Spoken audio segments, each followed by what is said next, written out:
Alaska, the great frontier, but it's had its fair share of high-profile, high-dollar cannabis busts.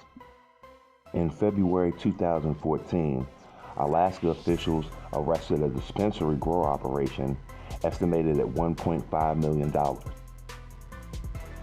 Police arrested a Homer man last week for running the biggest marijuana grow operation in the city's history. That's according to Homer Police Chief Mark Roble. You know, it's the largest grow I've seen in my over 30 years of law enforcement. I've heard of larger ones being taken down in the state, but this is the largest one I've been involved in and the largest one in Homer's history. Police seized between $1 and $1.5 million worth of marijuana plants from a building leased by 32-year-old Joseph Gaberzak of Homer. Gaberzak arrived at the scene during the raid and was arrested.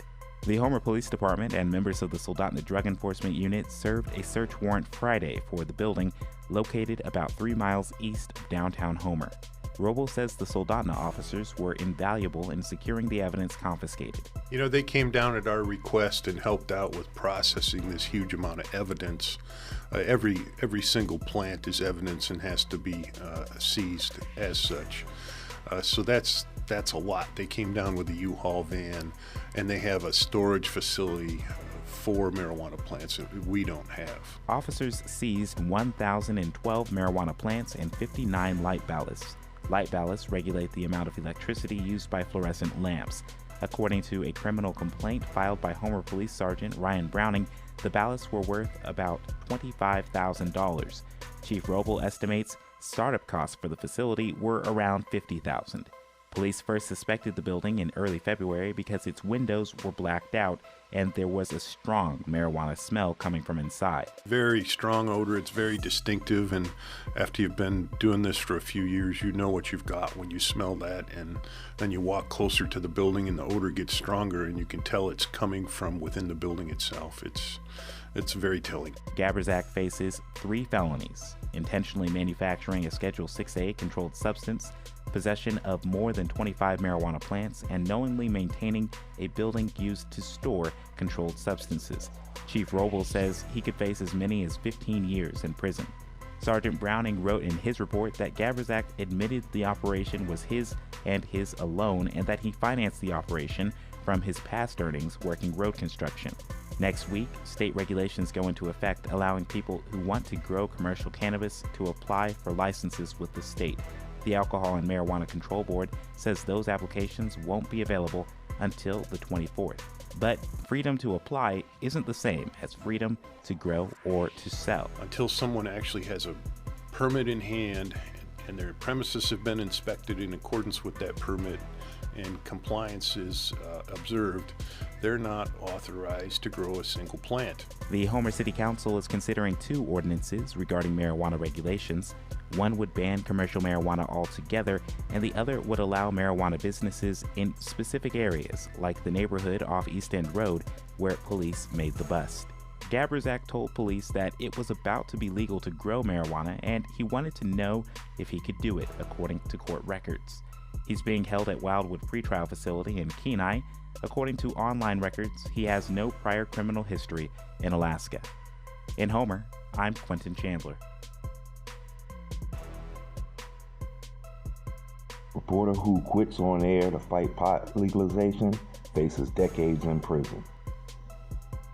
Charlotte Green did not plan to curse live on television, but on September 22, 2014, the words came pouring out. Green ended her segment on marijuana by revealing she was a proponent of legalization and was the owner of the Alaska Cannabis Club, the subject of her news report. "Fuck it, I quit," she said, before abruptly walking off camera. The 26-year-old stunt shocked her colleagues and made her a viral sensation overnight. She is facing 14 offenses for a possible 54 years in prison. Now, everything you heard is why I, the actual owner of the Alaska Cannabis Club, will be dedicating all of my energy toward fighting for freedom and fairness, which begins with legalizing marijuana here in Alaska. And as for this job, well, not that I have a choice, but fuck it, I quit. All right, we apologize for that. We'll be right back. Pardon for us.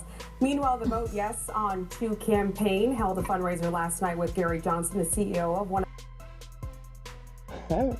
Green quickly became a full-time cannabis advocate, working to help Alaskans access pot after the state became the third in the U.S. to legalize recreational pot in November 2014.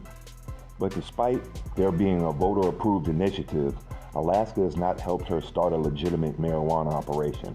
On the contrary, the state has launched a series of undercover operations and raids at her club, ultimately charging her with 14 counts of criminal offenses, such as misconduct involving a controlled substance.